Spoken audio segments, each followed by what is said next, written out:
हम लोग modern India में सिख राज्य को कंटिन्यू किए हुए हैं। सिख राज्य मीन्स क्या? पंजाब। अगर देखा जाए तो पंजाब के पूर्व का जो भूखंड है, जिसे आप वर्तमान में पंजाब के नाम से जानते हैं, उसकी स्थापना वास्तव में सिख धर्म के अनुसार यानी कि सिख राज्य के स्वरूप में हुआ था, जो वर्तमान में उसे हम पंजाब कहते हैं, जहाँ पर 5 नदियाँ बहती हैं, यानी 5 नदियों का क्षेत्र ही क्या है? पंजाब है। इस बात को आप बहुत अच्छे से जानते हैं। इसके पहले के जो हमारे लेक्चर रहे हैं उसमें हमने आपको रणजीत सिंह के बारे में और उन सिख गुरुओं का, यानी कह सकते हैं कि सिखों का जो गुरुओं की परंपरा है उसकी समाप्ति के बाद की कहानी मॉडर्न इंडिया में कनेक्ट होती है। मॉडर्न इंडिया में सिख यानी गुरु गोविंद सिंह के पहले की जो स्टोरी है वो मॉडर्न इंडिया की नहीं है, वो मेडिवल इंडिया की है। यानी आपको कहाँ पढ़ना होगा? मध्यकालीन भारत में। गुरु गोविंद सिंह की मृत्यु से ही ये कहा जाए कि उस राज्य के बारे में हमें आधुनिक में पढ़ना है, यानी सिख राज्य जो समाप्त हो रहा है, जिसका आधुनिक नवनिर्माण करने के लिए किसी को आना है। यानी गुरु गोविंद सिंह की मृत्यु और गुरु परंपरा का समाप्त होना और उनके किसी उत्तराधिकारी की नियुक्ति ना होना और उत्तराधिकारी किसी के ना होने से गुरु गोविंद सिंह के अनुसार वो 5 सिख जो खालसा की चर्चा करेंगे वो क्या कहलाएंगे? सिख धर्म में उत्तराधिकारी होंगे, यानी कोई भी गुरु नहीं होगा। और जहाँ पर कौन सामने आता है? बंदा बहादुर। बंदा बहादुर की कहानी पिछले लेक्चर में हो चुकी है। बंदा बहादुर की हत्या फर्रुखसियर ने की है। ये सारे लेक्चर हो चुके हैं। फर्रुखसियर जन ने जब 1716 में बंदा बहादुर की हत्या कर दी तो ये कह सकते हैं कि सिखों का जो नेतृत्व था वो नेतृत्व कपूर सिंह के हाथों में गया। कपूर सिंह ने क्या किया? दल खालसा की स्थापना की 1648 में। और दल खालसा स्थापित हुआ, उसी को आगे बढ़ाने वाले कौन है? रणजीत सिंह। यानी कह सकते हैं कौन? रणजीत सिंह की चर्चा करनी है आपके एग्जाम के लिए। रणजीत सिंह बहुत ही महत्वपूर्ण है। कपूर सिंह के बाद जस्सा सिंह अहलूवालिया, जिन्होंने उस विघटित कह सकते हैं कि जो सिख राज्य स्थापित हुआ था, जो धर्म के अनुसार चलता था, उसको 12 मिसलों में बांट दिया था। कब से कब? 1600 कितना समय था? 1600 या 1700 कितना था? 1773 के बीच में, यानी कि 1763 और 1773 के मध्य में उन्होंने क्या किया? उसे 12 मिसलों में बांटा। 12 मिसल का मतलब होता है 12 प्रांतों में बांट दिया उन्होंने 12 प्रांतों में बांटा। उसके लिए इस पर लेक्चर अच्छे से हो चुका आपके लिए, आप चाहें तो देख सकते हैं। क्योंकि 12 मिसल जो है वहाँ सवाल पूछा जाता है। उन्हीं 12 मिसलों में से एक मिसल है सुक्कर चकिया मिसल, जहाँ से संबंधित कौन है? राजा रणजीत सिंह है।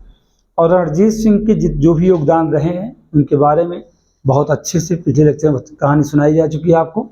यहाँ पे हमें जानना है कि रणजीत सिंह का बचता क्या है? सैन्य और जो प्रशासनिक व्यवस्था है वो राजस्व व्यवस्था है, जो कि PCS मेंस GS1 UPSC का में दे रहे हो तो वहाँ पर भी आपका GS1 में जो टॉपिक 2 है वहाँ कनेक्ट होगा। ये वहाँ सवाल पूछा जाता है किसका?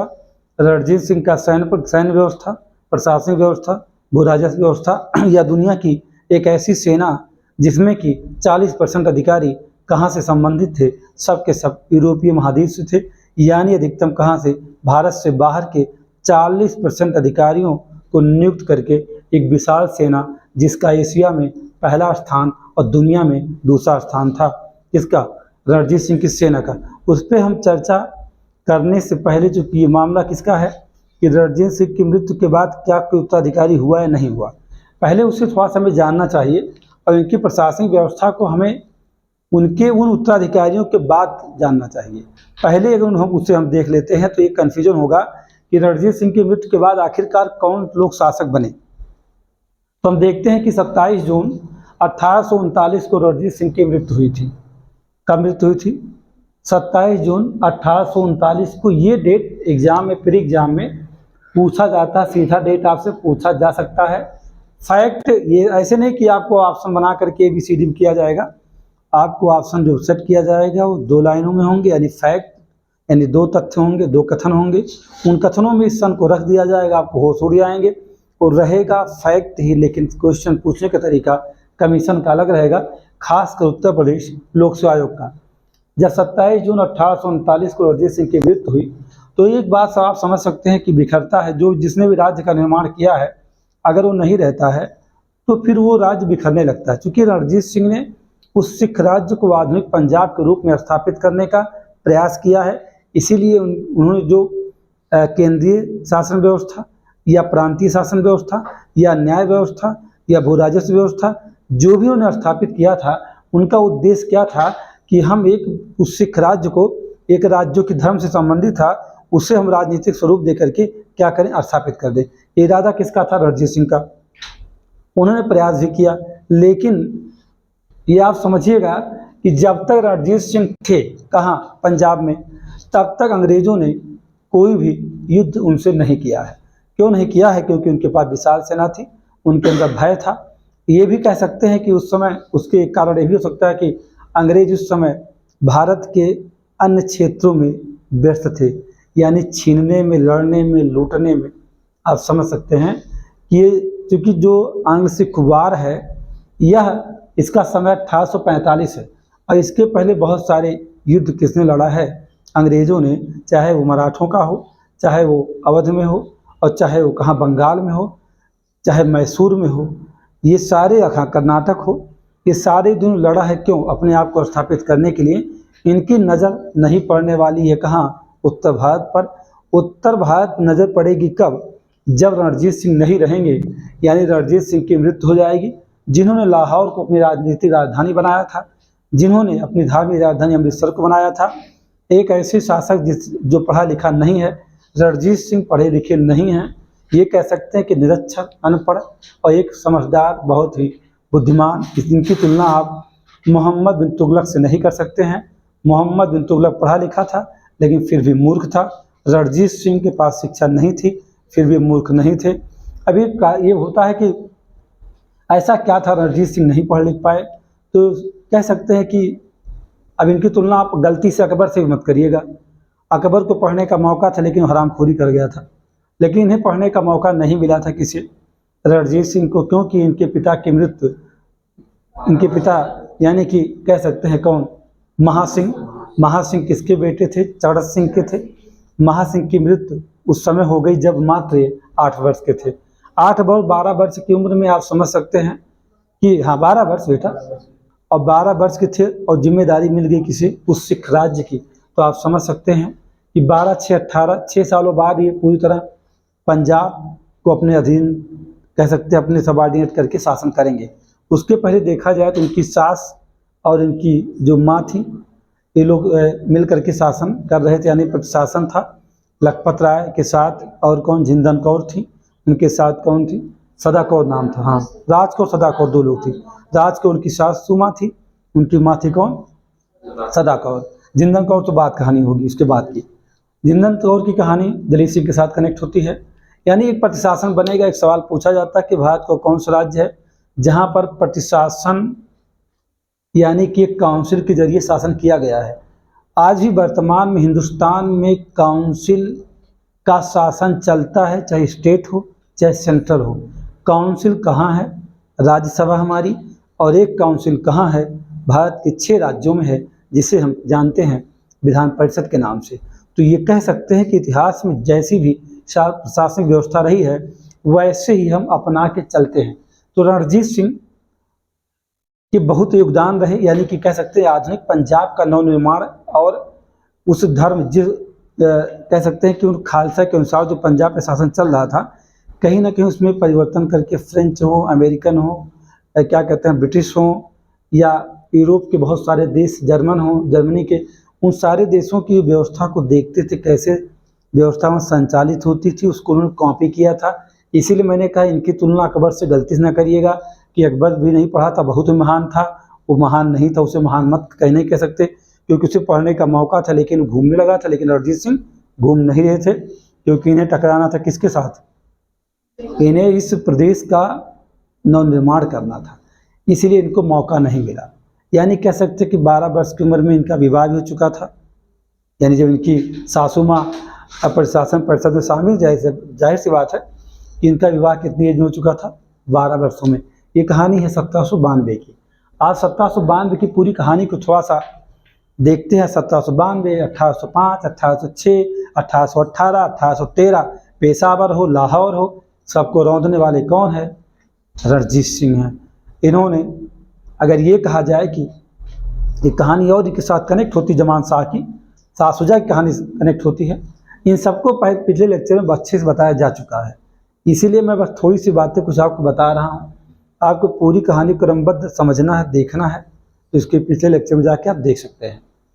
तो रणजीत सिंह की मृत्यु होना, और मृत्यु होने का कारण क्या, हार्ट अटैक है यानी पक्षाघात, उसकी वजह से इनकी मृत्यु हो गई। किसकी? रणजीत सिंह की। ऐसा नहीं कि किसी युद्ध में मारे गए, ऐसा कुछ नहीं है, किसी युद्ध में नहीं मारे गए हैं। इनकी मृत्यु होने के बाद एक समस्या होती, जिसने एक साम्राज्य का निर्माण किया, जो एक सरदार बनना चाहता था, वो सरदार से राजा बना, और राजा की उपाधि देने वाला जमान शाह था, जिसने वादा किया था, तुम मेरी 12 तोपों को मेरे कहाँ महल तक पहुंचा दोगे तो मैं तुम्हें राजा की उपाधि दे दूंगा। राजा की उपाधि दिया, लाहौर का शासक नियुक्त किया, जो ही लाहौर वर्तमान में कहाँ है? पाकिस्तान में है। इस बात को आप अच्छे से जानते हैं। वही लाहौर जिसे रणजीत सिंह ने, कह सकते हैं कि जो किसके कब्जे में था? अफगानों के कब्जे में था। लाहौर को मिला लिया हिंदुस्तान में किसने? रणजीत सिंह ने। उसी लाहौर के लिए मोहम्मद अली जिन्ना ने नाक रगड़ के, भीख मांग करके भारत से 1947 में अलग करवा लिया। यानी कि भारत और पाकिस्तान का विभाजन हो गया। उसी लाहौर की बात चल रही है, जिससे पाकिस्तान वाले बहुत कूदते रहते हैं। रियलिटी ये है कि किसकी पैदाइश है? रणजीत सिंह की पैदाइश है। कौन? लाहौर। यानी वर्तमान में अगर रणजीत सिंह के इतिहास का अध्ययन करना है तो लाहौर की यात्रा करनी पड़ेगी। सारा इतिहास जितनी संबंधित हैं इस सिख धर्म के, भारत में कम मौजूद हैं, लेकिन पाकिस्तान के लाहौर शहर में इनके ऐतिहासिक, कह सकते हैं पुरातात्विक, बहुत सारी चीज़ें उपलब्ध हैं, जिसे पाकिस्तान समय समय पर क्या करता है? नष्ट करता रहता है। वो चाहता है कि रणजीत सिंह का कोई इतिहास लाहौर में ना रहे। जहाँ पर ये शासन करते थे, चूँकि लाहौर इनकी राजनीतिक राजधानी थी, इसमें जो महल थे, आज भी पाकिस्तान ने क्या किया? सबको एक एक करके ढहा के ख़त्म कर दे रहा है, यानी नष्ट कर रहा है। कोई भी इतिहास ना बचा रहे। कहीं ऐसा ना हो जाए कि भारत में रणजीत सिंह जैसा कोई शासक पुनः आज, शासक मीन्स यहाँ मैं कहूँगा प्रधानमंत्री की बात करूँगा, कहीं ऐसा ना हो जाए कि कोई ऐसा शासक आ जाए और कहाँ दिल्ली से लेकर लाहौर तक अपने अधीन कर ले। ऐसा हो सकता है, क्योंकि एक ऐसा कारण आप जानते हैं, अगर आपके पास ठोस चीज़ें हों, यानी एक डॉक्यूमेंट, एक दस्तावेज, जिसे आप कह सकते हैं कि जो जिसे कहा जाता है कैरिकेचर बोलते हैं उसको इतिहास की भाषा में, जिसे ये कहा दिया जाता है कि अगर ऐसा साक्ष्य, उसे कोर्ट भी, चाहे यूएनओ का यानी अंतर्राष्ट्रीय न्यायालय, उसको भी, वो भी मानता है इस बात को, कि अगर मान लीजिए कोई ऐसा है जो पहले से लेखबद्ध तरीके से पत्थरों पर, शिलापट्टों पर, कहीं भी किसी इमारत में लिख करके, किसी पत्र पर, भोजपत्र लिख के रखा गया है, तो उसे साक्ष्य के रूप में इस्तेमाल किया जाएगा। और रणजीत सिंह के बाद दलीप सिंह, जब दलीप सिंह की बात होती है, बीच में बहुत सारे शासक हैं, लेकिन इन सब ने कुछ नहीं किया है। दलीप सिंह से जब ब्रिटिश आधिपत्य के अधीन जाता है पंजाब, क्योंकि पंजाब दलीप सिंह के समय में ही ब्रिटिश के अधीन होगा, लेकिन रणजीत सिंह के समय अंग्रेज पंजाब को छू ना सकेंगे। इस बात को अच्छे समझिएगा। यानी दलीप सिंह के समय पंजाब ब्रिटिश के अधीन होगा, और ब्रिटिश हुकूमत ने लाहौर को पाकिस्तान को दिया नहीं है। जो समझौता है, जो विभाजन है, उस विभाजन में लाहौर की बात नहीं है। ये बात अच्छे से समझिएगा। किसी भी अच्छी बुक को आप पढ़ेंगे, लाहौर वास्तव में कहाँ होना चाहिए था? हिंदुस्तान में होना चाहिए था, लेकिन निहायत ही निकम्मे कुछ ऐसे राजनीतिक नेता हिंदुस्तान के, जिनकी गलतियों से लाहौर कहाँ चला गया? पाकिस्तान में। जबकि लाहौर हो, कराची हो, इन दोनों को कहाँ होना चाहिए था? भारत में ही होना चाहिए था। संपूर्ण सिंध प्रांत कहाँ होना चाहिए था? भारत में। क्योंकि जो अनुबंध या जो विभाजन किया गया है, वह विभाजन हमारे जो भी राजनीतिक उसमें पहरेदार थे, सुभाष चंद्र बोस से इतर, चाहे वो कौन है, नेहरू हों, नेहरू की लापरवाही कही जा सकती है यहाँ। अगर नेहरू और गांधी की लापरवाही ना होती, और भीमराव अम्बेडकर का दलितों के प्रति ही सब कुछ करना, यानी कि उनका सारा झुकाव वहाँ ना होना, अगर नहीं होता, तो मुझे लगता है कि विभाजन की तरफ सबकी नज़र होती, और कह सकते हैं कि रणनीतियाँ होती, उसके तहत पाकिस्तान भारत से अलग होता। लेकिन गलती किसकी है? जिसकी जिम्मेदारी होती है कि आप नज़र रखिए कि अब दो भाइयों के मध्य बंटवारा हो रहा है, तो गलती किसकी है? अंबेडकर को सिर्फ दलित दिखते थे, नेहरू को सिर्फ पैसा दिखता था और जो ब्रिटिश हुक्मरानों की, अब आगे की लाइन आप समझ सकते हैं, उनको वो दिखता था। गांधी के साथ भी यही था कि गांधी सभी गाल पे थप्पड़, दोनों तरफ थप्पड़ खाने वाले थे। वो कुछ करना नहीं चाहते, यानी कि हम सबको खुश रखेंगे। एक साथ कई लोगों को खुश रखना मुश्किल होता है, और उसी खुश रखने में लाहौर चला गया रणजीत सिंह का, कहाँ, पाकिस्तान में। ये बहुत गूढ़ बातें हैं, ये बहुत ही गूढ़ बातें हैं कि लास्ट टाइम लॉर्ड माउंटबेटन ने भारतीयों की कमजोरी को समझा था। भारतीयों की कमजोरी है, और उस कमजोरी को पूरी तरह लॉर्ड माउंटबेटन जब हिंदुस्तान आया था, मैं बाबा हिंदुस्तान सबके अपने विषय कर रहा हूँ, तब भारत नहीं है। मैं जिस 1947 की बात कर रहा हूँ, तब भारत नहीं, तभी हिंदुस्तान है। उस समय से भारत कहना शायद अपराध हो जाएगा, क्योंकि उस समय भारत बिल्कुल नहीं है। भले ही किसी ने इंडस इंडिया कह दिया, उसकी बात नहीं की जाए, क्योंकि हर भारतीयों की जुबान पर क्या होता था, हिंदुस्तान होता था, तो हम लोग भी हिंदुस्तान कहेंगे। गलती लॉर्ड माउंटबेटन ने प्लान कर दिया था, और किसी को अगर जब निर्णय करना हो, एक अच्छा निर्णय करना हो, और उस निर्णय के दौरान आपके सामने क्या हो जाए कि आपकी कमजोरी को सामने ले आया जाए, तो आप निर्णय नहीं कर सकते। जैसे जेल नेहरू के साथ ऐसा ही कुछ हुआ। देश के सबसे अच्छे जिन्होंने भारत का निर्माण किया, इसमें कोई इब्बत नहीं, लेकिन सही समय पे सही निर्णय ना करने से पाकिस्तान जैसे देश का जन्म हुआ, और उस देश के पास वो चला गया जो हमारे लिए वास्तव में कोहिनूर हीरा ही था। यानी लाहौर की बात किया जाए, कराची की बात किया जाए, तो वास्तव में दोनों शहर हिंदुस्तान में होनी चाहिए, क्योंकि यह कभी न कभी रणजीत सिंह द्वारा बनाए गए शहर हैं। फिर भी कोई भी पाकिस्तानी इस बात को मानने को तैयार नहीं होगा। वो रणजीत सिंह का नाम सीधा सीधा बदल के रख देगा और कहेगा ये रफ़ीकुल जहाँ हैं, इनका नाम चेंज कर देगा, क्योंकि रणजीत सिंह को नहीं बताएगा। अगर इसी इतिहास को पाकिस्तान में पढ़ा जाए तो रणजीत सिंह का नाम कुछ और हो सकता है, और गलत सूचनाएं वहाँ प्रसारित की जाती हैं, वहाँ की पुस्तकों में लिखा जाता है। तो रणजीत सिंह के बारे में जितना बताया जाए उतना ही कम है, क्योंकि ये ऐसे लोग हैं जिनकी तुलना किसी ने, जैक मॉन्ट जो कि ब्रिटिश लेखक था, उसने कहा कि रणजीत सिंह नेपोलियन बोनापार्ट है। मतलब इनकी तुलना की गई थी किससे, नेपोलियन बोनापार्ट से। और तुलना करने का जैक मॉन्ट ने जो तुलना किया था, इसीलिए किया था कि जो पढ़ा लिखा नहीं था उसने साम्राज्य का विस्तार, अगर ये कहा जाए उनकी मृत्यु थोड़ा सा 10-15 सालों के बाद होती शायद, तो जिन युद्धों का सामना पंजाब करना पड़ा वो ना करना पड़ता, कम से कम उत्तर भारत ब्रिटिश हुकूमत का बहुत अच्छे सामना कर ले जाता। लेकिन चलिए, रणजीत सिंह, मैंने कहा कि जितना कहा जाए उतना कम है। बहुत सारी बातें इनके बारे में है, मैंने कम से कम चीज़ों को बताया है, क्योंकि ये कहा जाए कि ऑनलाइन प्लेटफॉर्म पे बहुत सारी कहानी को सुनाना मुश्किल होता है। लोग सुनना पसंद भी नहीं करते, बोर हो जाते हैं, मुझे लगता है क्या बताया जाए। तो पाकिस्तान की चर्चा की जा रही, लेकिन चर्चा होनी ही चाहिए, क्योंकि पाकिस्तान जहाँ से पैदा हुआ, जो क्षेत्र हमारा है, वो हमें मिलना ही चाहिए। पाकिस्तान के सपने में कश्मीर था, ये कश्मीर मिलना चाहिए, लेकिन वास्तव में हर हिंदुस्तानी के सपने में लाहौर और कराची होना चाहिए, क्योंकि रणजीत सिंह के द्वारा बनाया गया शहर है, जिसका नवनिर्माण किया गया था, जो वर्तमान आधुनिक पंजाब, जो कि भारत के कहाँ है, उत्तर पश्चिम में है, उस पंजाब का हिस्सा लाहौर और कराची है। वास्तव में भारत सरकार को जब कभी इसमें सक्षमता हो तो हड़प लेना चाहिए किसी, लाहौर और कराची को, दोनों को, क्योंकि किसी ने बनाया था उसे। तो रणजीत सिंह की मृत्यु हुई, उसके बाद चूँकि मैंने कहा कि समय ऐसा होता है कि जब आपने आपके पास कोई ऐसा सुयोग्य उत्तराधिकारी ना हो, तो जाहिर सी बात है कि वो राज्य को बिखरना है, टूटना है।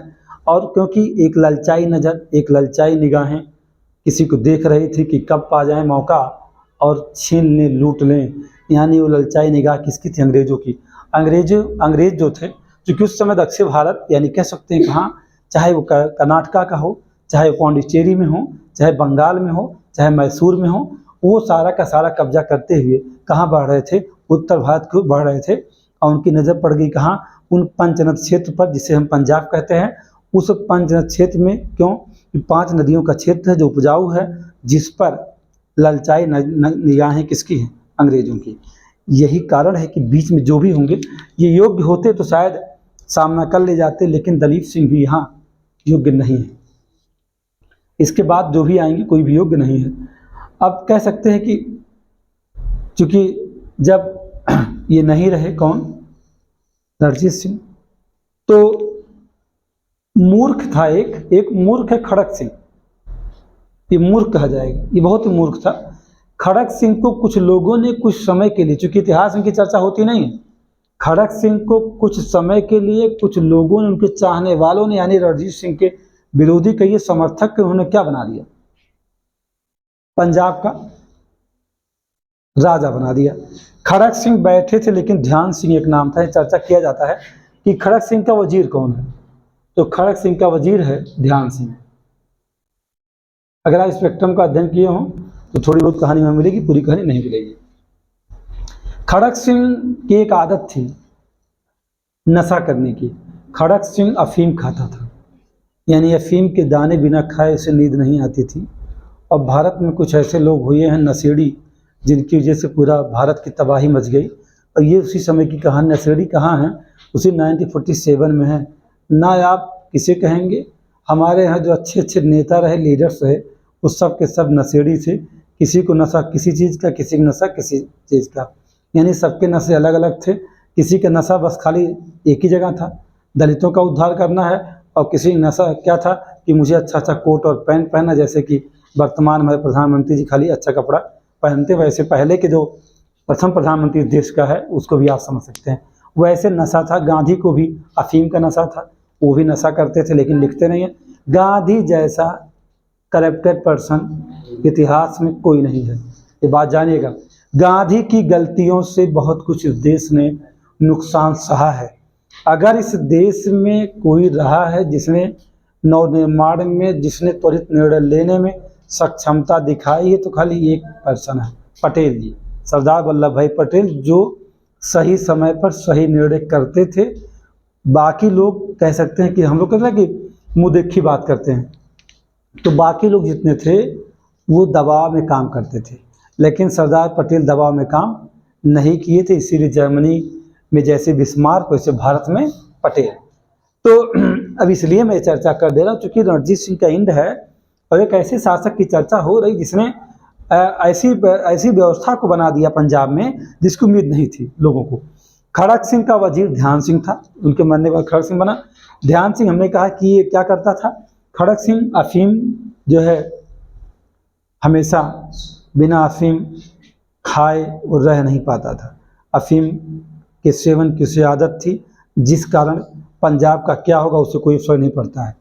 तो उसी के दरबार में कुछ ऐसे सरदार थे जो लोगों ने विरोध करना शुरू कर दिया। एक संघावालिया, यानी कि आप जानते हैं, एक मिसल था, और दूसरा डोगरा बंधु थे, यानी ध्यान सिंह, गुलाब सिंह, सुचेत सिंह। ये ध्यान सिंह डोगरा बंधु में है ना।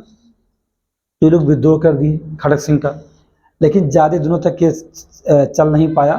और खड़ग सिंह को क्या किया गया कि पंजाब में जब विद्रोह चल रहा था, जब विद्रोह होता है तो उस क्षेत्र में क्या फैलेगा, अराजकता फैलेगी। अराजकता फैल गई, कोई शासन नहीं था। जिस शासन निर्माण रणजीत सिंह ने किया था वो कोई संभाल नहीं पा रहा था। तो अब विद्रोह चल रहा था, तो अचानक सामने कौन, खड़ग सिंह का पुत्र था नौनिहाल सिंह। इन जो विद्रोही थे, विद्रोहियों ने खड़ग सिंह को गद्दी से उतार करके कैद कर दिया। तो कहाँ डाल दिया, जिंदान में, यानी कहाँ डाल दिया, ले जाके जेल में, जेल में बंद कर दिया।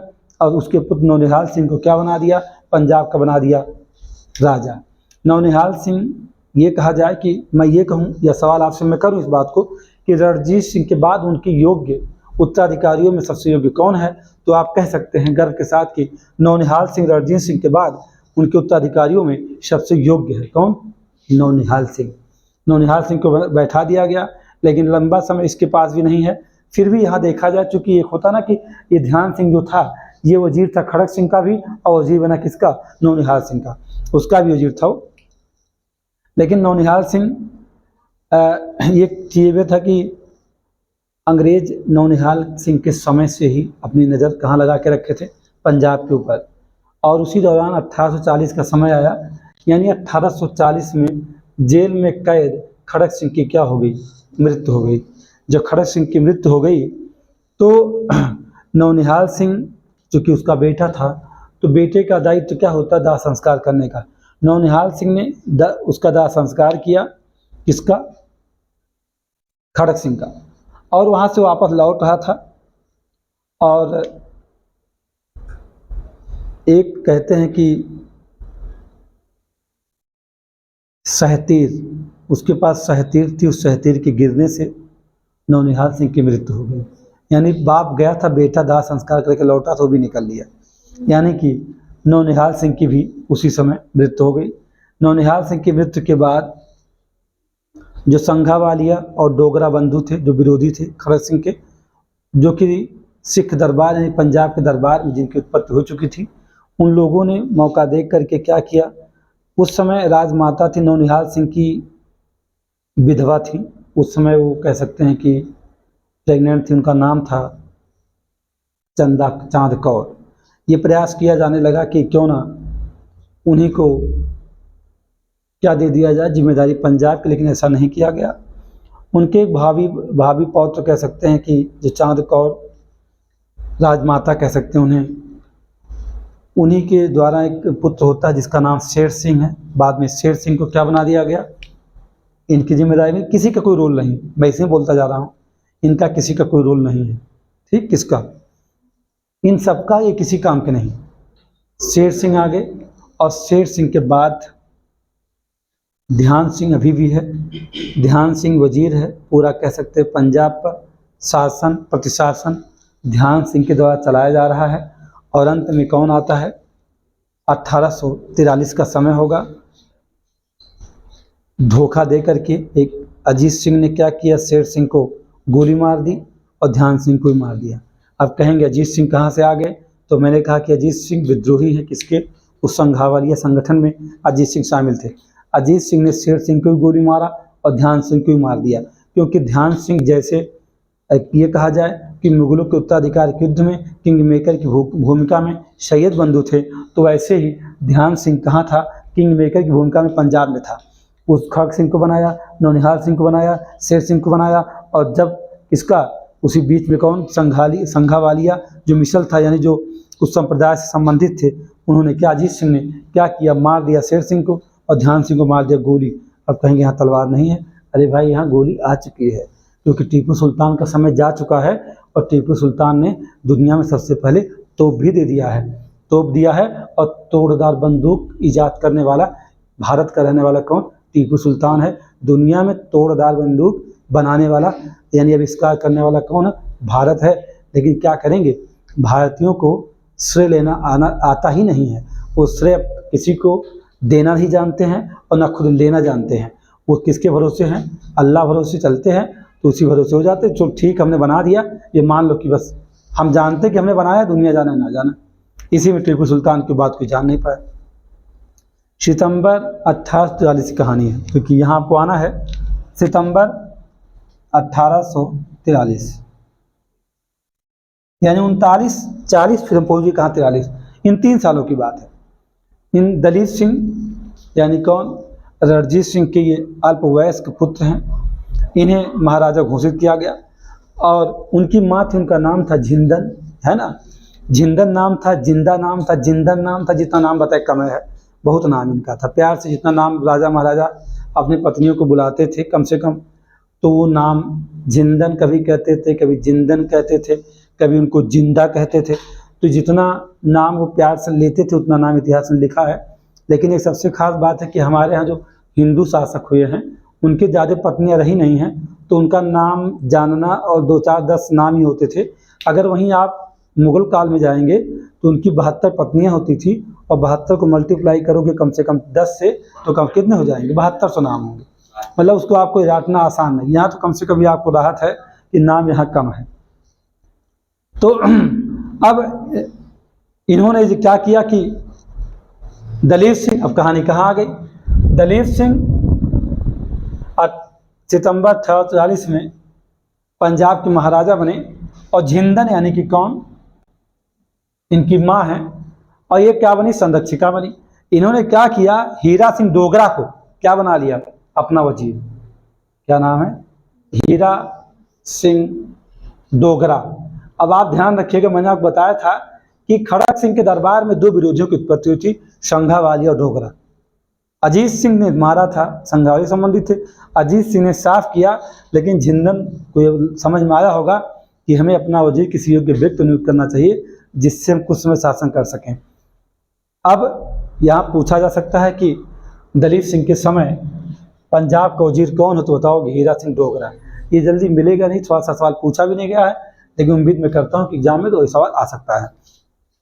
अब दिसंबर 1844, ये 1843 में शासक बने दलीप सिंह, और समय कब का है?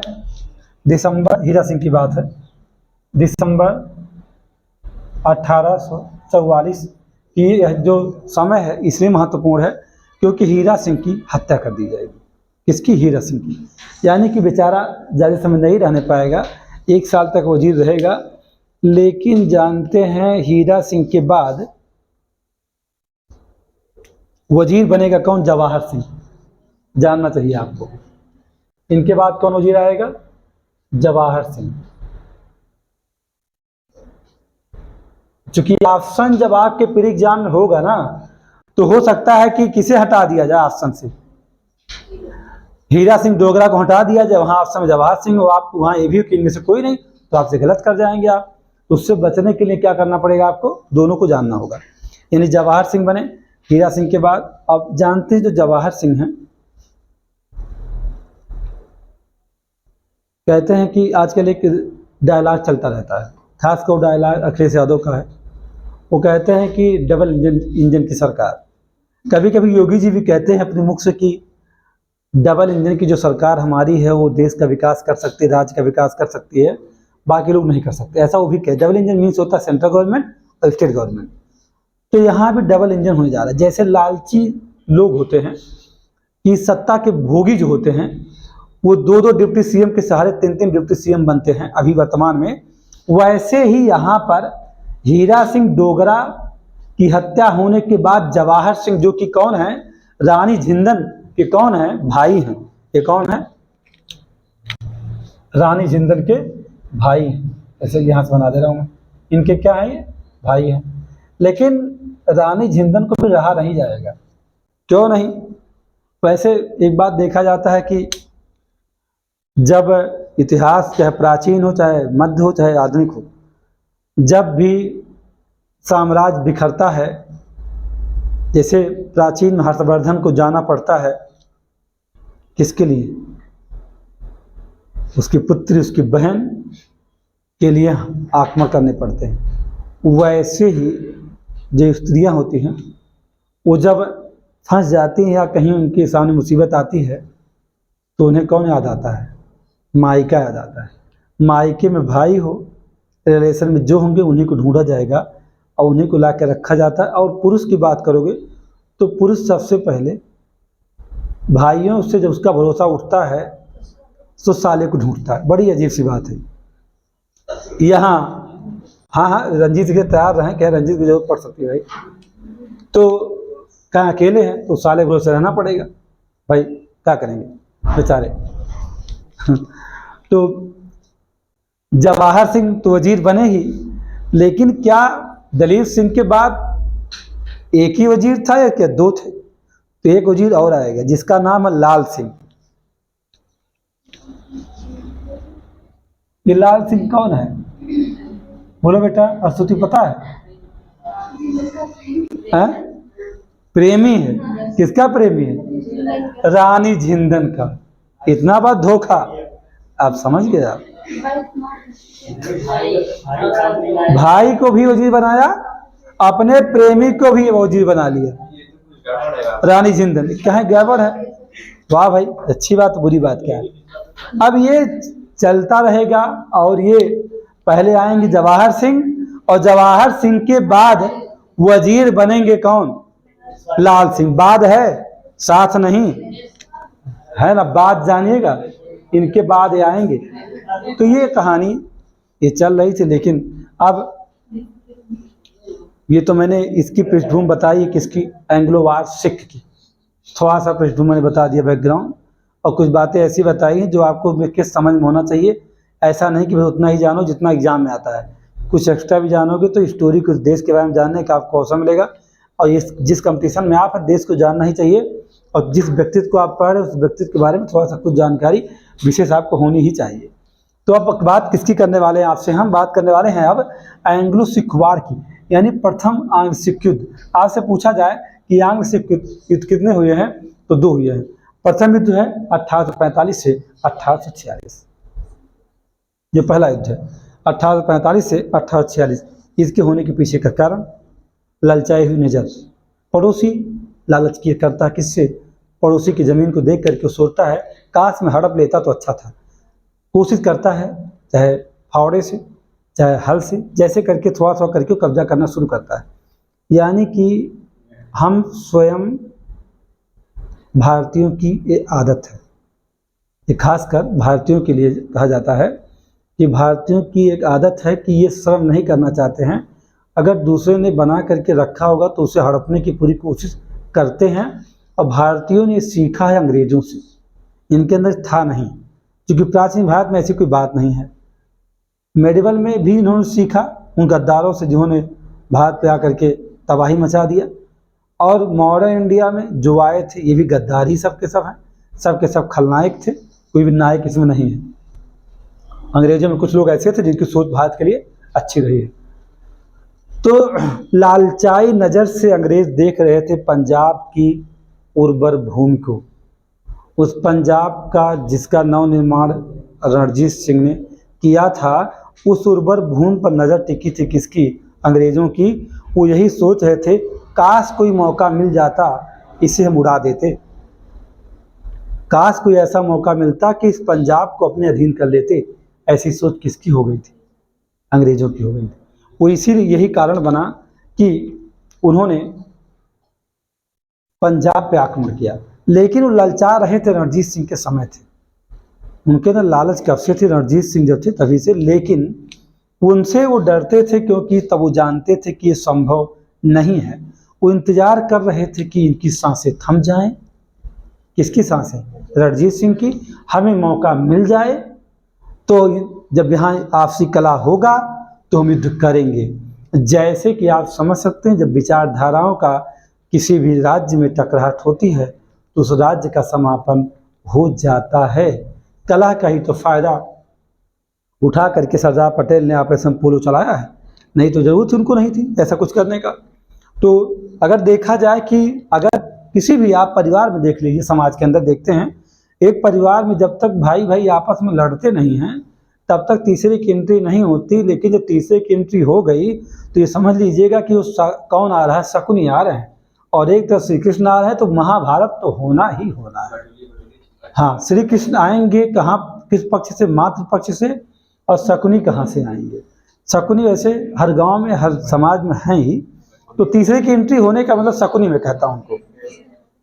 तो अंग्रेजों, मैंने कहा कि ये मैंने लिखा कारण क्या है, मैंने कहा कि शार्ट में बहुत कम शब्दों मैंने कहा कारण है अंग्रेजों द्वारा लाहौर पर अधिकार। लेकिन अधिकार करने के लिए बस खाली एक है कि इनके तो लालच था कि काश हम कुछ ऐसा कर लेते।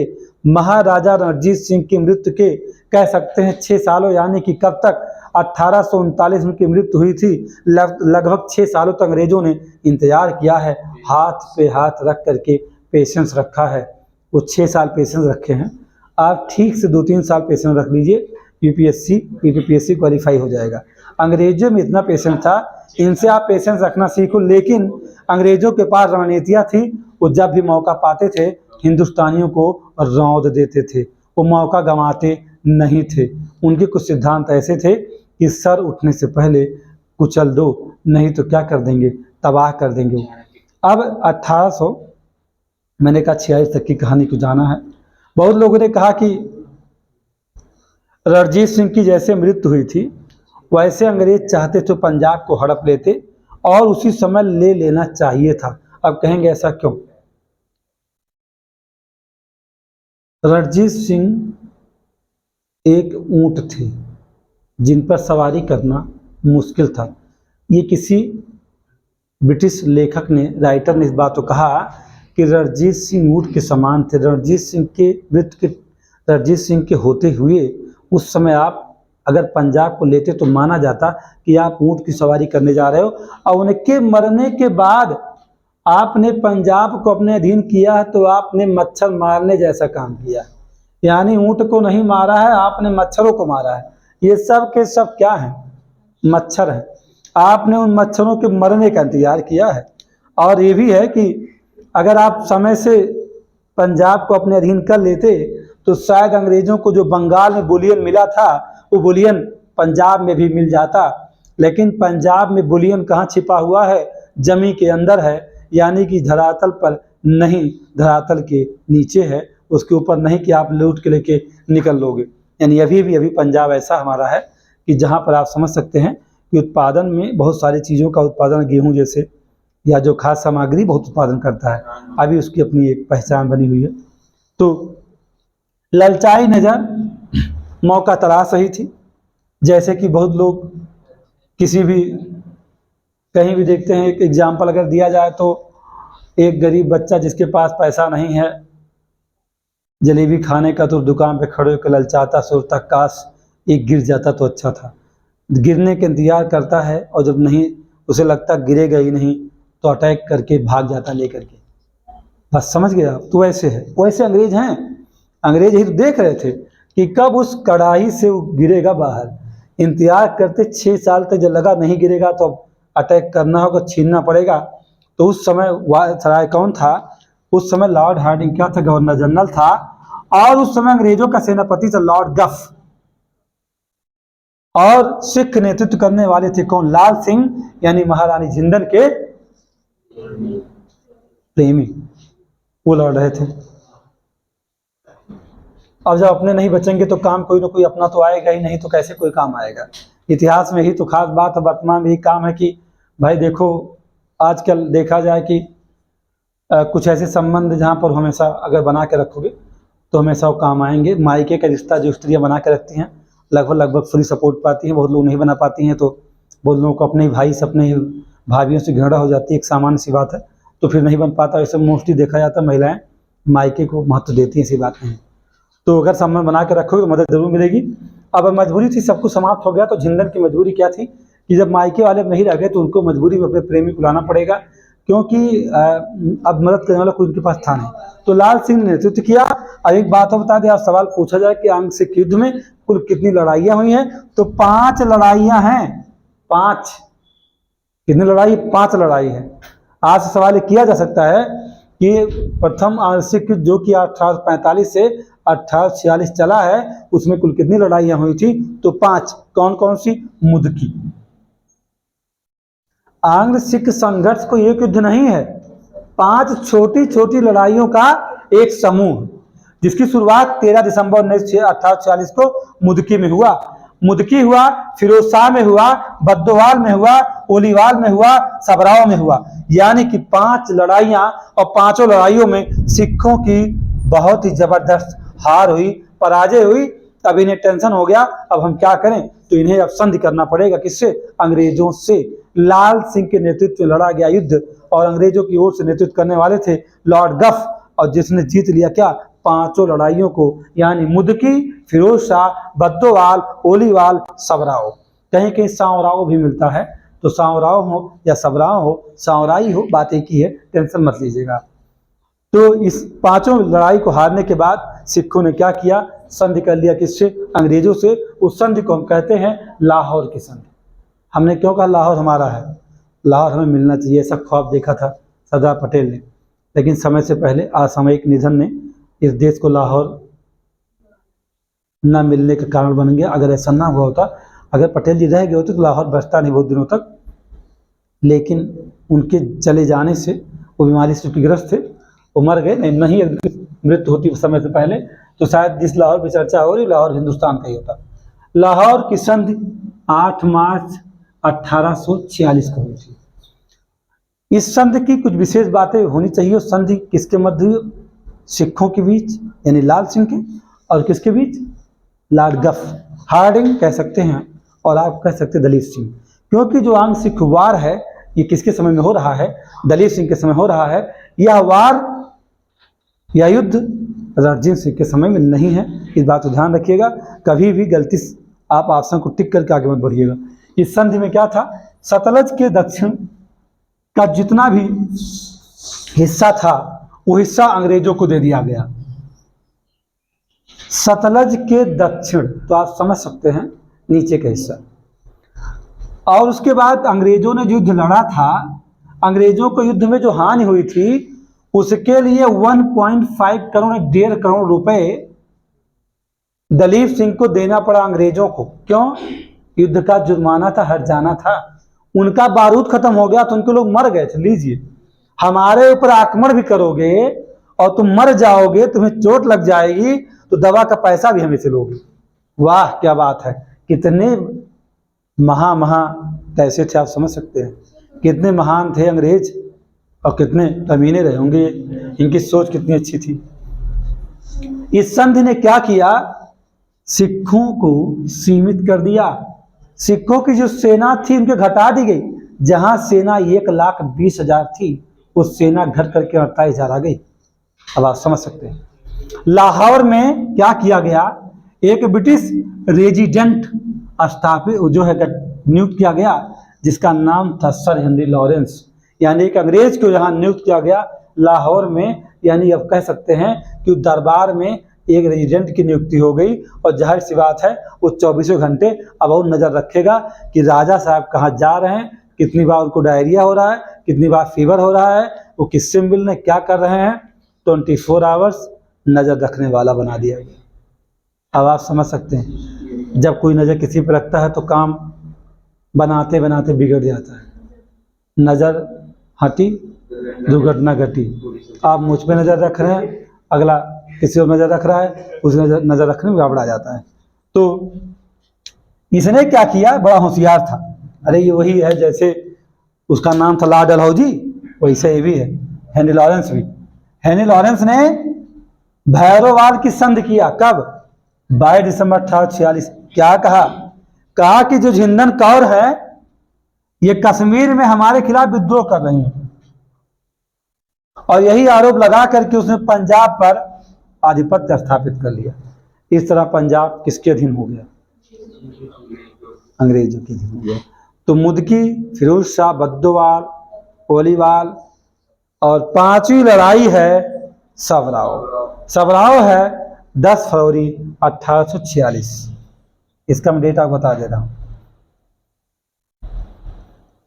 आज का डेट की महत्ता है, पहली मुदकी, अंतिम सबराव। तो लाल सिंह, हाँ बेटा 13 दिसंबर 1845 होना चाहिए ना क्या, हाँ बेटा कर लो 45 कर लो। हाँ कोई बात नहीं बेटा, ठीक है चलिए। अब ये कहा जाए आपसे कि आंग्ल सिख युद्ध की 5 लड़ाइयों में सबसे निर्णायक लड़ाई कौन है, सबराव। ये ध्यान रखिए। बाकी 4 मुदकी, फिरोज शाह, बद्दोवाल, ओलीवाल, ये चारों निर्णायक नहीं है, ये बात ध्यान रखिएगा। अब आप कहेंगे हारा क्यों, हारा इसलिए कि जब अपने ही गद्दारी करते हैं तो हारोगे। रावण भी हारता नहीं अगर विभीषण गद्दारी ना करता, ये बात समझिएगा। महाभारत में कौरव की भी हार नहीं होती अगर श्री कृष्ण छल न करते हर कदम पर। यानी कह सकते हैं वो भी छल किए हैं, हर कदम पे किए हैं, धोखे पे धोखा। सही से महाभारत युद्ध लड़ा नहीं गया। अगर सही से लड़ा गया होता तो उसका परिणाम कुछ और होता। जैसे बंगाल में धोखा हुआ, वैसे ही लाल सिंह, तेजा सिंह, गुलाब सिंह, इन लोगों ने क्या किया, धोखेबाजी किया। यानी प्रेमी ने झिंदन को धोखा दे दिया। इन लाल सिंह का भाई तेजा सिंह और गुलाब सिंह तीनों मिल करके धोखा दे दिए किसे, महारानी झिंदन को, और सिख हार जाते हैं। ये बात आप नोट डाउन कर लीजिएगा। प्रथम आंग्ल सिख युद्ध हार का कारण विश्वासघात, गद्दारी। यानी कौन, लाल सिंह, तेजा सिंह, गुलाब सिंह और कौन, हाँ इतने हैं बस। क्योंकि जानते हैं लाल सिंह कौन था, महाराजा दलीप सिंह का वजीर था, प्रधानमंत्री था। तेज सिंह का, तेजा सिंह कौन था, उनका सेनापति था। और गुलाब सिंह जम्मू का राजा था, ये समझिएगा। और ये विश्वासघात होने के पीछे की कहानी कौन है, यही एक कारण है झिंदन। अगर ये तीनों को अपना प्रेमी ना बनाती तो खतरा होता नहीं। अंतिम मेरी लाइन है, कहीं ना कहीं एक गलती कर गई, इनको लगा कि एक साथ सबको खुश कर दे तो ये कैसे हो सकता है, एक साथ तो खुश नहीं कर पाएंगे ना। तो इसी में धोखा खा गए लाल सिंह और तेजा सिंह और कौन गुलाब सिंह। इन तीनों देशद्रोहियों ने क्या किया कि सौंप दिया किसे, लाहौर संधि के जरिए लाहौर को ही सौंप दिया अंग्रेजों को। ये है, समझ गए आप मेरी बात अब? हाँ, अब आपके मन में चल रहा होगा कि लाहौर की संधि कब हुई थी, तो यहाँ डेट लिखा है 8 मार्च 1846।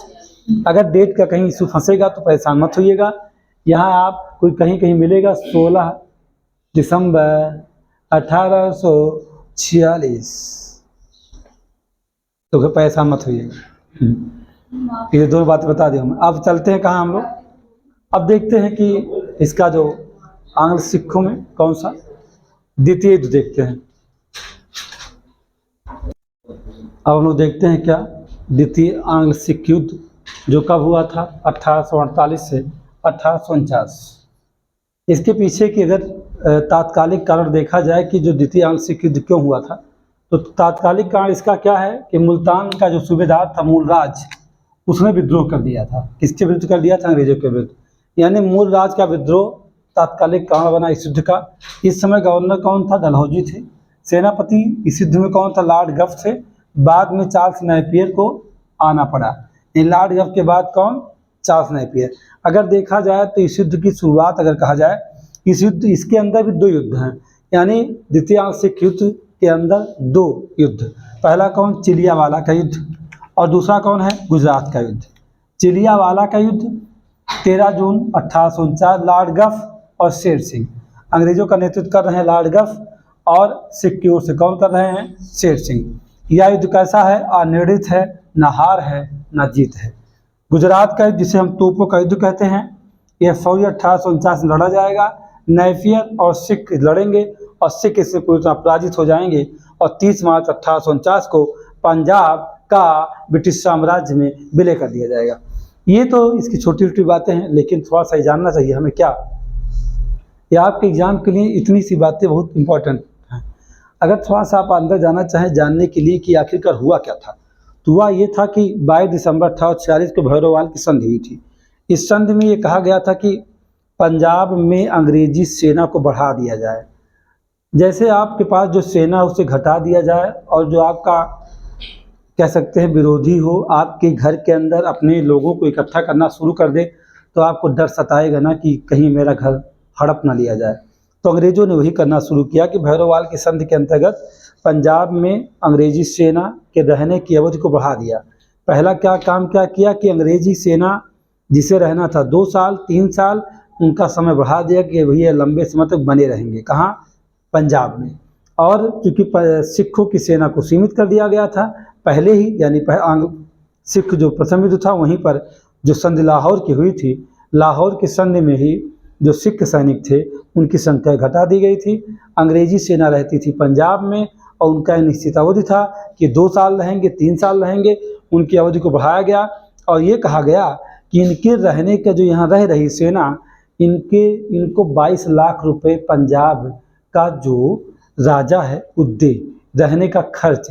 अब आप बताइए, मतलब कि दलीप सिंह या पंजाब में जो भी रहे जिम्मेदार थे, नहीं चाहते थे कि यहाँ अंग्रेजी सेना रहे। अंग्रेजी सेना के रहने का खर्च देना पड़ा 22 लाख रुपए। 22 लाख की मांग की गई। उस समय महाराजा कौन हैं, और ये भी कहा गया कि चूँकि वयस्क नहीं थे, अल्पवयस्क अवस्था में घोषित हुए थे, 1854 की बात थी, तो कहा गया कि वयस्क जब हो जाएंगे, अभी तो वयस्क नहीं है, जब वयस्क होंगे दलीप सिंह, यानी 1854 में वयस्क हो जाते, कहा गया कि 1854 में ये अपनी इच्छा से किसे सौंप देंगे? पंजाब को ब्रिटिश हुकूमत को। ये बात उस संधि में की गई थी, भैरोवाल की संधि में। इतनी ज़बरदस्ती, अगर भगत सिंह और चंद्रशेखर आज़ाद ने बम मारा, गोली मारी, तो गलत किया ही नहीं था, गलत नहीं किया था। यानी कि जो संघर्ष हमारे क्रांतिकारियों ने किया है, मैं ये समझता हूँ कि हमारी सोच, हम लोग जैसे हैं उनसे 1000 गुना, लाख गुना बहुत पीछे हैं। उनसे हम रंच मात्र भी मैच नहीं करते हैं। हम स्वार्थपरता से भरे हुए लोग हैं और उन लोगों ने इस देश के लिए क्या नहीं कर दिया, अपनी जान, अपने परिवार, माता पिता, भाई बहन सबको गंवा दिया। सब लोग मरते रहे लेकिन लड़ते रहे। सोचिए कि उस आज़ादी को जिसे हम महत्व नहीं देते हैं, हमें बात समझना चाहिए कि वो कैसी दशा रही होगी कि आप मेरे घर के अंदर रहिए भी और मुझे से किराया लीजिए। आप ऐसे किराएदार को रखेंगे क्या? भगा देंगे। कि किराएदार को रखने का मतलब तो किराया मैं उससे लूँगा ना, लेकिन मेरे ही रूम में रहो और उसके बाद मुझे से किराया लो। ऐसा एग्जाम्पल है फैज़ाबाद में, जहाँ मैं रहता हूँ वहीं पर है। कोई ऐसी बात नहीं। एक ऐसा शख्स है जो अपने रूम में किसी को रखता भी है और बदले में उसे पैसा भी देता है, 2000-3000 रुपये देता है, कपड़ा भी देता है, बना खिलाता भी है, मतलब पूरा ध्यान रखता है एज ए वाइफ। आप समझ सकते हैं। हाँ, अब आप समझिए कि ऐसे भी लोग हैं, ऐसी बात है तो ज़्यादा दिन तक बर्दाश्त नहीं। तो देखिए, चलिए, तो हुआ क्या कि ये बात की गई थी भैरववाल की संधि में। भैरववाल की संधि में ये बातें की गई थी कि 1854 के आते दलीप सिंह पंजाब को सौंप देंगे किसके हाथों में? अंग्रेजों के हाथों में। ये बात पहले की गई थी। अब चूँकि पंजाब का एक रेजिडेंट नियुक्त था कहाँ? पंजाब के दरबार में। मैंने बताया था पहले ही, उसका हेनरी लॉरेंस नाम था, पहले नियुक्त था। ये चीज़ें चल रही थी, लेकिन रानी जिंदन ने विरोध करना शुरू कर दिया किसका, कि यह रेजिडेंट का होना आवश्यक नहीं है। वो मना कर रही थी और जब आपत्ति उन्होंने जताया तो एक घोषणा जारी हुई। इस घोषणा में क्या था कि 1847 की बात आ गई है। चूँकि युद्ध अभी 1847 में होगा ना, 1847 में जो गवर्नर था उसने एक डिक्लेरेशन जारी कर दिया, एक घोषणा जारी किया। कहा महाराजा की शिक्षा के हित में, महाराजा की शिक्षा के हित में आवश्यक हो गया कि महाराजा को और महारानी को अलग कर दिया जाए। वाह क्या बात! ऐसी जगह चोट मारा अंग्रेजों ने शिक्षा पर कि उनको शिक्षा देना है। जैसे शिक्षा देने के लिए हॉस्टल में बच्चों को पटक दिया जाता है, वैसे दलीप सिंह को शिक्षा देने के लंदन भेजने की तैयारी है, जिससे पंजाब और कमज़ोर हो जाए। महाराजा ही नहीं रहेगा तो रानी रह के क्या करेंगी? अंग्रेज़ों की वो साजिश थी। आजकल जहाँ साजिशें रची जाती हों, उनसे षड्यंत्र रचे जाते हों, तो समझ लो कि उसने अंग्रेज़ों के बारे में बहुत से अच्छे से अध्ययन कर लिया है, या नहीं भी किया है तो उन अंग्रेज़ों की औलादें हैं जो ऐसा षड्यंत्र रचती हैं। वो अंग्रेज जाते जाते हिंदुस्तान में अपनी नस्लों को छोड़ के चले गए हैं, क्योंकि अंग्रेज़ों ने बहुत सारी संतानों को ज़बरदस्ती यहाँ जन्म दिलवाया है हिंदुस्तानियों से। इतिहास को जानोगे तो घृणा होगी। चलिए, अब महारानी को कहा गया कि ऐसा है कि अब आप चली जाओ शेखपुरा। कहाँ? शेखपुरा। जाके वहीं रहो, अलग रहो तो उनको पढ़े लिखा में आराम नहीं। और आप वहाँ चली जाओगे तो आपको हम 48,000 रुपये भत्ता भेजेंगे, साड़ी कपड़ा लत्ता खरीद के मौज करो। ऐसा कह दिया गवर्नर ने। अब वो जब उसने डलहौजी ने ऐसा, मतलब गवर्नर ऐसा कानून बना दिया, अब मामला आ गया, डलहौजी आ रहा है। कौन? 1848 लॉर्ड डलहौजी गवर्नर जनरल बना। उसके दिमाग में क्या था? साम्राज्यवादी नीति थी। उसके दिमाग में था ब्रिटिश साम्राज्य का विस्तार करना। साम्राज्यवादियों की नीति को लेकर के साथ में आने वाला कौन है? लॉर्ड डलहौजी। जनवरी 1848 में जब गवर्नर जनरल बना तो उसने क्या कहा? कहा कि मैं भारत में कोई भी प्रदेश खोना नहीं चाहता। सारे प्रदेश कहाँ होंगे? ब्रिटिश साम्राज्य के अधीन होंगे। उसके दिमाग में आ गया था। आप जानते हैं कि डलहौजी का राज्य हड़प नीति है, आप बखूबी जानते हैं उसके बारे में। और जब ये ऐसा कहा कि मैं कोई ऐसा उसको खोऊंगा नहीं, मैं हड़प लूँगा। और उस समय जानते हैं मूलराज मुल्तान का गवर्नर था, यानी सूबेदार था। समझे आप? अब चूँकि तात्कालिक कारण यहाँ है, पृष्ठभूमि लिखी गई है पहले, बहाना बनाई कि मम्मी और बेटे को अलग कर दो और तुम मौज करो। ऐसा कैसे हो सकता है? ऐसा हो नहीं सकता है। यहाँ तक पहुँचने के लिए सफ़र तय करना होगा। मैंने इसे बताया कि भैरववाल की संत से कहानी आएगी और तब पहुँचोगे मुल्तान। तो मुल्तान का जो गवर्नर था उसने विद्रोह कर दिया। कहा यह संभव नहीं, ये कैसे हो पाएगा? जो सोच रहे हो डलहौजी, होने नहीं दूंगा मैं। उसने विद्रोह कर दिया। 16 नवंबर 1848 सेना लेकर के निकला कौन? लॉर्ड गफ। रावी नदी के तट पर पहुंचा। कौन? लॉर्ड गफ। कहाँ आया? रावी के तट पर। रावी के नदी के तट पर पार कर गया उस नदी को और पहुंचा रामनगर। रामनगर है रावी नदी के तट पर, तो रामनगर पहुंचा। रामनगर फैजाबाद वाला नहीं तो कहिए कि रामनगर ये फैजाबाद वाला। रामनगर पहुंचा और एक निर्णायक युद्ध है रामनगर में, ध्यान रखिएगा। रामनगर की निर्णायक युद्ध है। यहाँ जब पहुंचा लॉर्ड गफ, बस ये भी पहुंचा, क्या नाम है इसका, मूलराज। और मूलराज ने कहा भैया हम तो लड़ ना पाए तुझसे, कहाँ इसके पास क्षमता नहीं है। वो जनवरी 1849 अपना हथियार डाल दिया, करना हमारे बस का नहीं है, लियो। विद्रोह भी किए और डर गए। तो कौन? मूलराज हो गए किनारे। मूलराज हो गए किनारे, वो तो वही रामनगर में ही रख दिए हथियार अपना, कहा ना भैया हम नहीं लड़ेंगे, हम तो मार दिए जाएंगे।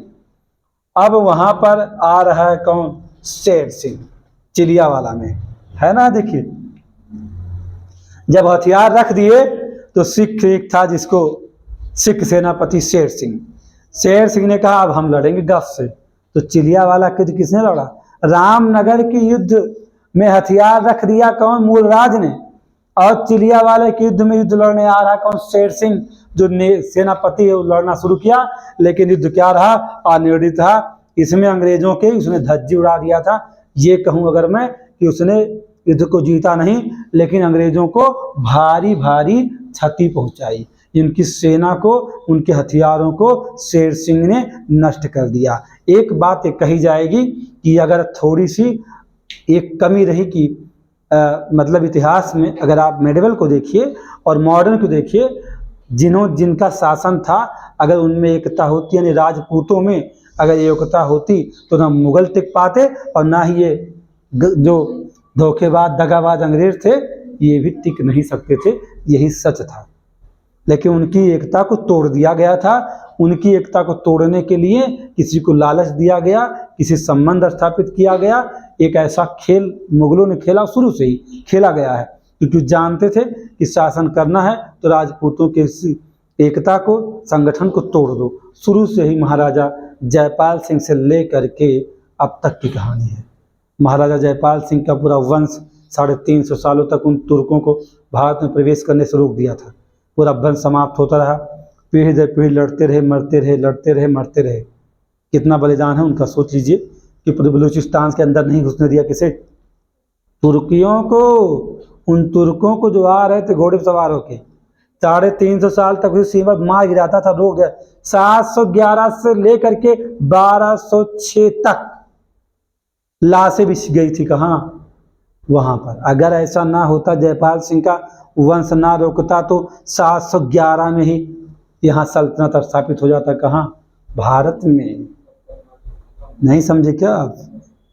तो आप कह सकते हैं, अगर थोड़ा सा हट के बात में करूं, कि सबकी अपनी अपनी भूमिका होती है। राजा की जिम्मेदारी होती है राज्य की संरक्षा करना, और वो दलेर सिंह कर नहीं पाए, ये सही है। शेर सिंह ने प्रयास किया, लेकिन वह भी संघर्ष करता रहा। युद्ध क्या रह गया? अनिर्णित रह गया। राजा की जिम्मेदारी होती है क्या करना? संरक्षा करना। वो भारत में किया गया, ऐसा नहीं किया गया। भारत में जो राजा भी प्रयास उन्होंने किया, लड़ते रहे, लेकिन फिर भी कमजोर पड़ गए, क्योंकि लोग उनका साथ नहीं दिए। साथ देते तो शायद ऐसा ना होता, इतिहास कुछ और होता हमारा। अब शेर सिंह और चिलियावाला युद्ध हुआ उस समय, वो एक कह सकते हैं अनिर्णायक युद्ध है। लेकिन क्या हुआ कि अनिर्णित था। बाद में चार्ल्स नेपियर ने प्लानिंग बना लिया। चार्ल्स नेपियर ने फरवरी 1849 में गुजरात में क्या किया, जहां गफ को होना चाहिए था वहां चार्ल्स नेपियर आ गया है गफ के स्थान पे।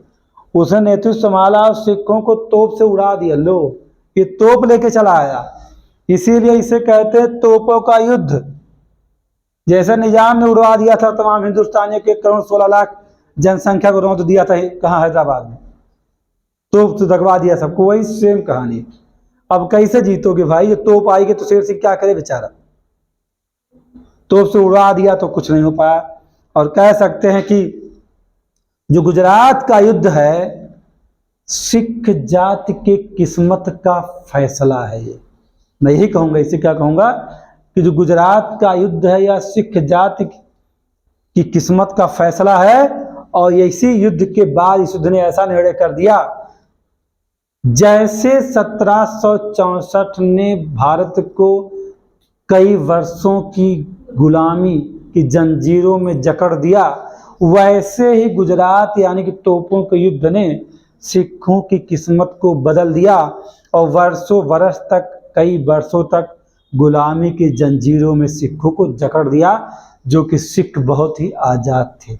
मेन से जब लिखो तो ये लच्छेदार शब्द का प्रयोग करना होगा, जो हम बोल रहे हैं ये लच्छेदार शब्द है ना। अब इस तरह क्या हुआ कि भाई देखो, अब तो काम खत्म, युद्ध समाप्त, जीत लिया भाई उन्होंने, और सिख फंस गए। अब दलीप सिंह को का गवर्नर ने कहा कि ऐसा बेटा तू पढ़ो लिखो, तो हमारे पढ़े लिखे का नहीं है, जाओ चॉकलेट खाओ और खेलो खाओ, अभी तो बस करना है कि तू साम्राज्य संभालो। समय था वो 29 मार्च 1849। कहा कि निकल लो यहाँ से, अब छोड़ दो पंजाब, अब पंजाब हम देख लेंगे। 29 मार्च 1849 को दलीप सिंह को कहाँ भेज दिया, और उनकी माता जिंदन को कहा, माँ बेटे निकल लो लंदन, चले जाओ लंदन और वहीं पर पढ़ो लिखो, अब आपके खाते में खर्चा भेजा जाएगा, आप उसी खर्चे से अपना काम करते, यानी कि वार्षिक पेंशन 5 लाख 6 लाख 10 लाख निश्चित कर दिया कि समय समय पे पेंशन बढ़ती रहेगी, आप वहीं जाइए लंदन में पढ़ो लिखो। अब पंजाब किसका है, ब्रिटिश का है, जाइए छुट्टी हो गई आपकी। यानी मैंने भी यही कहा है, देखो 30 मार्च यहाँ लिखा है, 29 मार्च के उनके टिकट बुक हो गए लंदन जाए के, दलीप सिंह के और उनकी मम्मी के, और 30 मार्च को पंजाब समा गया कहाँ, ब्रिटिश साम्राज्य में। तो इस तरह अगर ये कहा जाए कि एक पंजाब राज्य का जो राजनीतिक घटनाक्रम था, गद्दारी, वफादारी, फरेबी, मक्कारी, जालसाजी, पूरा आपने अध्ययन कर लिया है, कुछ बचा नहीं यहाँ। अब यहाँ बचता है उस विशेष व्यक्ति यानी राजा रणजीत सिंह का जो प्रशासन है, जो कि प्योरली अगर देखा जाए तो मेंस का है, वो पेवर मेंस है, वो वहाँ कुछ और नहीं है। उस पर एक क्वेश्चन सेटअप किया जाएगा, उसका आंसर दिया जाएगा, आपका पंजाब राज्य समाप्त हो जाएगा। आपको ये सारी जानकारी अच्छी लगती हो, समझ में आती हो, मज़ा भी आता हो थोड़ा बहुत, क्योंकि इतिहास में जब तक पढ़ाने में मज़ा ना आए तो पढ़ना ही नहीं चाहिए। अच्छा लग रहा हो तो ज़रूर शेयर करिए, लोगों तक पहुंचाइए। ये बहुत महत्वपूर्ण जानकारियां हैं जिन्हें हम नहीं जानते हैं, जिनसे लोग अछूते हैं उन तक पहुंचाइए। जो पढ़ रहे हैं, जो तैयारी कर रहे हैं उन तक पहुंचाइए, जो नहीं तैयारी कर रहे हैं उन तक भी पहुंचाइए, क्योंकि इसकी जानकारी होना उन्हें आवश्यक है। चाहे कोई किसान ही हो तो क्या हुआ, जानकारी इसलिए चाहिए। जो सिविल के एस्पिरेंट नहीं हैं उन्हें भी ये जानना चाहिए कि पंजाब की दशा क्या थी, क्योंकि इतिहास को जानेंगे तो अपने देश के नवनिर्माण में सहायक होंगे, और ये प्रयास करेंगे कि समय समय पर हमेशा इस बात का ध्यान रखेंगे कि हमें कब कौन सी सरकार चुननी है, क्योंकि राजा ही राज्य का संरक्षक है। तो अच्छा लगे जरूर शेयर करिए, और कोई सुझाव देना चाहे बेशक दे सकते हैं। धन्यवाद।